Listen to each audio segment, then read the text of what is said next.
Welcome to Burlap Teachers. Enjoy the video. In this video, I will explain how to make low-fidelity wireframes in Figma. First, open Figma and create a new design file. This will be your canvas.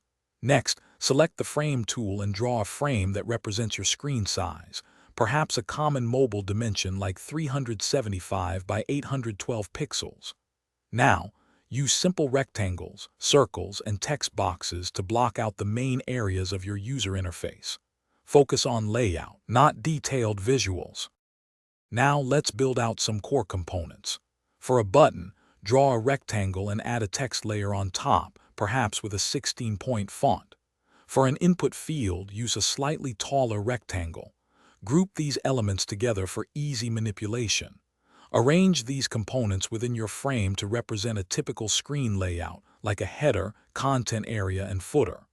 Remember, simplicity is key at this stage. To show user interaction, duplicate your initial screen. On the new screen, modify elements to reflect a different state or a new page.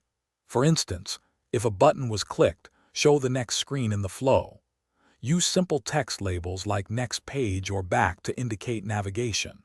Keep your element sizes and spacing consistent across screens to maintain a clear, understandable flow for your users. Finally, it's time to review your wireframes. Walk through the user journey yourself to ensure the flow makes sense and is intuitive. Share your Figma file with colleagues or potential users to gather valuable feedback. Don't be afraid to make changes. The beauty of low-fidelity wireframes is how quickly you can iterate.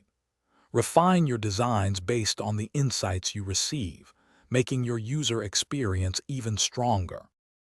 Thanks for watching. Consider subscribing if this video helped you.